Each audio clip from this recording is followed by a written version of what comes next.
मुख्यमंत्री ने गोधन न्याय योजना के तहत गोबर विक्रेता पशुपालकों और गौठान समितियों को 8 करोड़ रुपए से अधिक की राशि जारी की।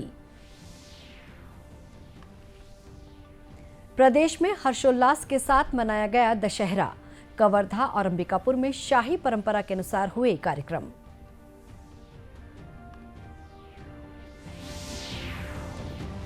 बस्तर दशहरा में निभाई गई भीतर रैनी की रस्म। सैकड़ों लोगों ने 2 मंजिला रथ खींचा। आज होगा बाहर रैनी विधान।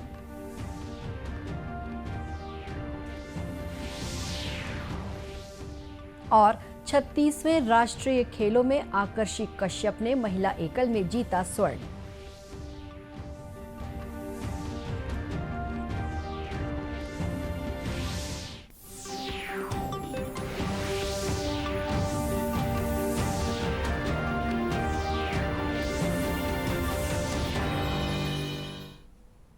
नमस्कार, आप देख रहे हैं दूरदर्शन समाचार। मैं हूं शुभ्रा भट्टाचार्य।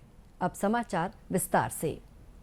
मुख्यमंत्री भूपेश बघेल ने आज गोधन न्याय योजना के तहत पशुपालक ग्रामीणों, गौठानों से जुड़ी महिला समूहों और गौठान समितियों को 8 करोड़ 13 लाख रुपए की राशि ऑनलाइन जारी की। गोधन न्याय योजना के तहत राज्य में अब तक हितग्राहियों को 342 करोड़ 41 लाख रुपए का भुगतान किया जा चुका है।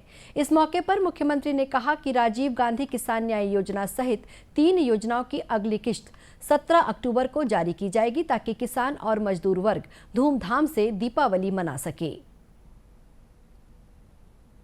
दीपावली हमार मन बर बहुत बड़े त्योहार, किसान बर, मजदूर बर, गांव के, शहर के सब बर बहुत बड़े त्योहार। और एक स्थिति हमारा निर्णय ले हन कि राजीव गांधी किसान न्याय योजना के तीसरा किस्त, राजीव गांधी ग्रामीण कृषिहीन मजदूर न्याय योजना और गोधन न्याय योजना की राशि ला एक संग्रह 17 तारीख के वितरित करवो और लगभग ये राशि 1900 करोड़ की हुई। सीधा बैंक खाता सब किसान के, मजदूर के, पशुपालक मन के खाता में ट्रांसफर हुई और खूब दीपावली खूब धूमधाम से हम सब मनाबो। वहीं प्रदेश में समर्थन मूल्य पर धान खरीदी को लेकर मुख्यमंत्री ने दोहराया कि इस बार राज्य में किसानों से 1 नवंबर से धान खरीदी की जाएगी। सब मालूम है कि 1 नवंबर के हमन खरीदे जात हन। एक तैयारी व्यवस्था, बारदाना की व्यवस्था और धान विक्रय की राशि बर तत्काल अधिकारी मन ला निर्देश कर दे गए है ताकि किसान मन ला कोनो प्रकार के परेशानी न हो। गौरतलब है कि राज्य में गोधन के संरक्षण और संवर्धन के लिए गांवों में गौठानों का निर्माण तेजी से कराया जा रहा है। राज्य में अब तक 10,624 गांवों में गौठानों के निर्माण की स्वीकृति दी गई है। असत्य पर सत्य की जीत का पर्व दशहरा कल प्रदेश में हर्षोल्लास के साथ मनाया गया। मुख्यमंत्री भूपेश बघेल WRS मैदान में आयोजित दशहरा उत्सव में शामिल हुए। इस मौके पर उन्होंने आकर्षक आतिशबाजी के बीच प्रतीकात्मक रूप से रावण, कुंभकर्ण और मेघनाद के पुतले का दहन किया। इस अवसर पर उन्होंने कहा कि भगवान राम का छत्तीसगढ़ से गहरा नाता रहा है। दक्षिण कोसल के नाम से विख्यात छत्तीसगढ़ ही माता कौशल्या की जन्मभूमि है। इस लिहाज से छत्तीसगढ़ भगवान राम का ननिहाल है। इस कार्यक्रम में रामायण सीरियल में राम और सीता की भूमिका निभाने वाले कलाकार अरुण गोविल और दीपिका चिखालिया मुख्य रूप से मौजूद थे। अभिनेता अरुण गोविल ने मौजूद जनसमूह को संबोधित करते हुए कहा कि राम दुनिया का सबसे छोटा सा शब्द है, लेकिन इसकी गहराई बहुत है। राम सुनने में मीठा लगता है तो बोलने में पावन।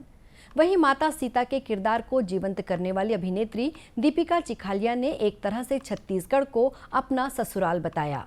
इस दौरान सांस्कृतिक कार्यक्रम भी लोगों के आकर्षण का केंद्र रहे।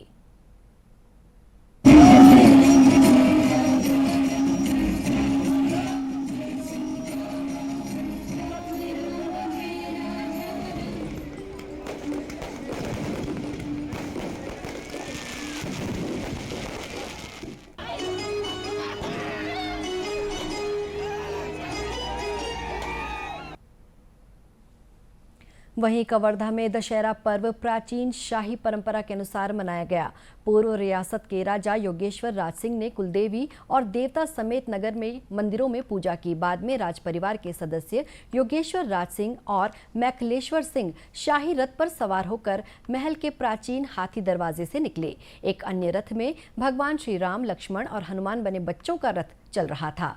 नगर भ्रमण के दौरान प्रजा ने पूर्व रियासत की परंपरा को निभाते हुए योगेश्वर राज सिंह को श्रीफल भेंट कर उनका अभिवादन किया। सभी रथ सरदार पटेल मैदान में पहुंचे, जहां रावण दहन किया गया। इसके बाद विजय जुलूस निकाला गया, जो भारत माता प्रतिमा स्थल और अन्य मार्गों से होते हुए सराफा लाइन स्थित शीतला मंदिर पहुंचा। मां शीतला की पूजा अर्चना के बाद मंदिर से जोत जवारा यात्रा निकाली गई। इस दौरान परंपरा के अनुसार राजमहल के मोती महल दरबार हॉल में राज दरबार लगाया गया। इस दरबार में पूर्व रियासत के राजा के मंत्री, राजपुरोहित, दीवान सहित रानी कीर्ति देवी सिंह भी मौजूद रहीं।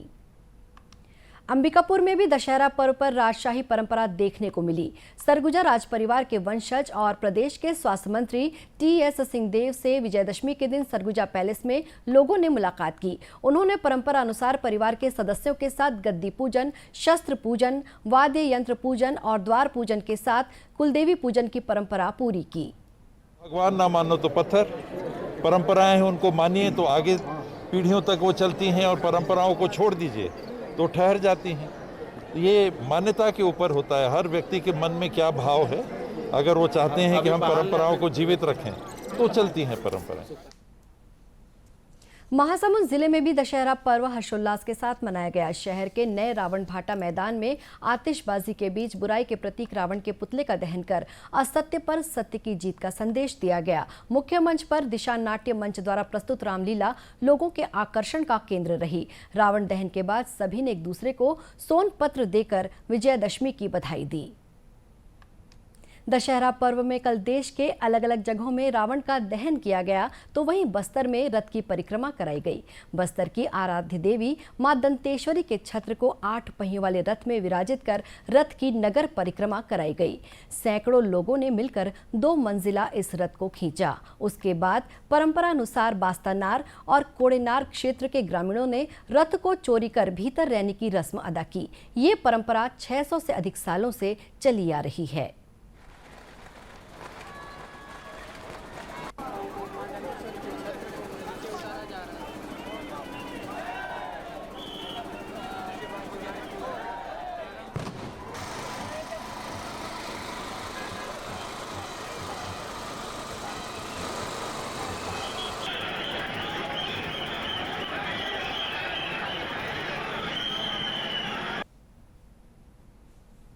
आज बाहर रैनी विधान के तहत पूर्व रियासत के राजा कमल चंद्र भंजदेव इस रथ को ग्रामीणों के कब्जे से लेने जाएंगे। बस्तर राज परिवार, राजगुरु और मां दंतेश्वरी मंदिर के पुजारी कुम्हड़ा कोट पहुंचकर वहां पर नुआखाई करेंगे। इसके बाद रथ में माई जी के छत्र की पूजा अर्चना के बाद विधि विधान पूर्वक रथ में आरूढ़ कर गाजे बाजे और आतिशबाजी के साथ वापस दंतेश्वरी मंदिर के सामने ड्योढ़ी पर लाएंगे और माई जी के छत्र को ससम्मान रथ से उतारकर दंतेश्वरी मंदिर में स्थापित किया जाएगा। राष्ट्रीय पशु रोग नियंत्रण कार्यक्रम के तहत पशुओं को गंभीर रोगों से बचाने के लिए इन दिनों प्रदेश भर में टीकाकरण अभियान चलाया जा रहा है। पशुधन विकास विभाग के अधिकारी और कर्मचारी टीकाकरण के कार्य में जुटे हुए हैं। दुर्ग जिले में भी विभाग द्वारा गांव-गांव में शिविर लगाकर गौवंशी पशुओं को टीके लगाए जा रहे हैं। इसके तहत ग्राम थनौद में टीकाकरण शिविर लगाया गया। दुर्ग पशुधन विकास विभाग के डॉक्टर मूलचंद देशमुख ने बताया कि खुरहा चपका जानवरों में फैलने वाला एक संक्रामक रोग है और टीकाकरण से इसका बचाव संभव है। छत्तीसगढ़ शासन पशुधन विकास विभाग के द्वारा राष्ट्रीय पशु रोग नियंत्रण कार्यक्रम के तहत खुरहा चपका रोग नियंत्रण कार्यक्रम के तहत खुरहा चपका टीका अभियान चलाया जा रहा है, जिसके तहत प्रथम चरण में हम लोगों ने 26 सितंबर से 22 से 1 अक्टूबर 22 तक पशुओं को कृमिनाशक दवाई पिलाया गया। इसके बाद 2 अक्टूबर 22 से 15 नवंबर 22 तक खुरहा चपका का टीकाकरण पूरे जिले में लगाया जा रहा है, जिसके तहत आज हमारे ग्राम थनौद में खुरहा चपका का टीका लगाया जा रहा है। इस रोग में सबसे पहले पशुओं को तेज़ बुखार आता है, मुंह में छाले हो जाते हैं, खुर में छाले हो जाते हैं, जिससे पशु खाना पीना बंद कर देता है और पशुओं का जो खाना पीना कम करने से कमज़ोर हो जाते हैं, जिससे दूध देने वाले जानवरों की दूध उत्पादन क्षमता कम हो जाती है, जिससे किसान भाइयों को उसका आर्थिक नुकसान होता है। वहीं मुख्यमंत्री भूपेश बघेल ने भी इस रोग से जानवरों को बचाने के लिए पशुपालकों से उनका टीकाकरण करवाने की अपील की है। प्रदेश को खुरा चपका रोग से मुक्त कराने हेतु छत्तीसगढ़ सरकार कृत संकल्प है। इस हेतु प्रदेश के 1,11,00,000 गौवंशी भैंसवंशी पशुओं में टीकाकरण किया जाने का लक्ष्य रखा गया है। इस अभियान को चरणबद्ध तरीके से प्रदेश में लागू किए जाने हेतु 2 अक्टूबर से 13 अक्टूबर तक जिला यथा बस्तर, बिलासपुर, बलौदाबाजार, धमतरी, दुर्ग, जांजगीर चांपा, कबीरधाम, कांकेर, बेमेतरा, महासमुंद, रायगढ़, रायपुर एवं राजनांदगांव में टीकाकरण प्रारंभ किया जा रहा है। शेष अन्य जिलों में भी अक्टूबर अंत तक टीकाकरण कार्य प्रारंभ किया जाएगा। गौरतलब है कि गौवंशी जानवरों के लिए 2 अक्टूबर से शुरू हुआ टीकाकरण का कार्यक्रम 15 अक्टूबर तक चलेगा, जिसके तहत विभाग द्वारा पशुपालकों के घरों में जाकर भी पशुओं को टीके लगाए जा रहे हैं। उत्तराखंड में केदारनाथ और यमुनोत्री के कपाट इस महीने की 27 तारीख को भाई दूज के दिन सर्वसिद्धि योग और अभिजीत मुहूर्त में बंद कर दिए जाएंगे। इसी दिन बाबा केदारनाथ की जल विग्रह डोली ओंकारेश्वर के लिए प्रस्थान करेगी, जबकि गंगोत्री के कपाट इस महीने की 26 तारीख को गोवर्धन पूजा के दिन बंद होंगे। बद्रीनाथ धाम के कपाट अगले महीने की 19 तारीख को सर्दियों के लिए बंद किए जाएंगे। मंदिर समिति ने विजयादशमी के अवसर पर ये घोषणा की। छत्तीसगढ़ की अंतर्राष्ट्रीय बैडमिंटन खिलाड़ी आकर्षि कश्यप ने गुजरात में आयोजित 36वें राष्ट्रीय खेल में बैडमिंटन की महिला स्पर्धा में स्वर्ण पदक हासिल किया है। सूरत में आयोजित इस प्रतियोगिता में आकर्षि ने फाइनल में प्रथम वरीयता प्राप्त खिलाड़ी मालविका बंसोड़ को पराजित कर खिताब पर कब्जा जमाया। आकर्षि ने पहले सेट में दबदबा बनाकर 21-8 से जीत दर्ज की, तो वहीं मालविका ने दूसरे सेट में वापसी की और शुरुआती बढ़त बना ली, लेकिन बाद में आकर्षि का पलड़ा भारी रहा और उन्होंने 22-20 अंक हासिल कर महिला एकल में स्वर्ण पदक अपने नाम किया। मुख्यमंत्री भूपेश बघेल और खेल मंत्री उमेश पटेल सहित बैडमिंटन संघ के समस्त पदाधिकारियों ने आकर्षि को इस सफलता के लिए बधाई दी है। नोरू चक्रवात के असर से छत्तीसगढ़ सहित देश के अन्य राज्यों में बारिश हो रही है। मौसम विभाग के अनुसार इस तूफान के कारण बंगाल की खाड़ी में कम दबाव का क्षेत्र बना हुआ है और चक्रवाती हवाएं चल रही हैं। इस कारण कई राज्यों में बारिश हो रही है। ये सिलसिला मध्य अक्टूबर तक जारी रहने का अनुमान है। मौसम विभाग ने अगले 2-3 दिनों के लिए छत्तीसगढ़, मध्य प्रदेश, ओडिशा सहित 20 राज्यों के कुछ क्षेत्रों में भारी वर्षा की संभावना व्यक्त की है। छत्तीसगढ़ मौसम विभाग के अनुसार पिछले 24 घंटों के दौरान प्रदेश में अनेक स्थानों पर हल्की से मध्यम वर्षा दर्ज की गई। वहीं अगले 24 घंटों के दौरान मौसम विभाग ने प्रदेश में 1-2 स्थानों पर गरज चमक के साथ आकाशीय बिजली गिरने और बारिश होने की संभावना व्यक्त की है। दूरदर्शन केंद्र रायपुर से प्रसारित होने वाले प्रादेशिक समाचार को आप YouTube पर भी देख सकते हैं। हमारे YouTube channel Chhattisgarh DD news पर प्रादेशिक समाचार उपलब्ध रहेगा। YouTube चैनल का लिंक और QR कोड आप स्क्रीन पर देख सकते हैं। अपने एंड्रॉइड फोन से QR कोड स्कैन कर आप छत्तीसगढ़ DD न्यूज लिंक पर जा सकते हैं। इसके अलावा छत्तीसगढ़ DD न्यूज फेसबुक और ट्विटर पर भी उपलब्ध है। अंत में मुख्य समाचार एक बार फिर से। मुख्यमंत्री ने गोधन न्याय योजना के तहत गोबर विक्रेता पशुपालकों और गौठान समितियों को 8 करोड़ रुपए से अधिक की राशि जारी की।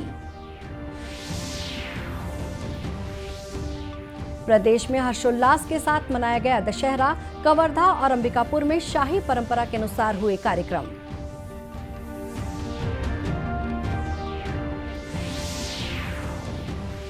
बस्तर दशहरा में निभाई गई भीतर रैनी की रस्म। सैकड़ों लोगों ने 2 मंजिला रथ खींचा। आज होगा बाहर रैनी विधान।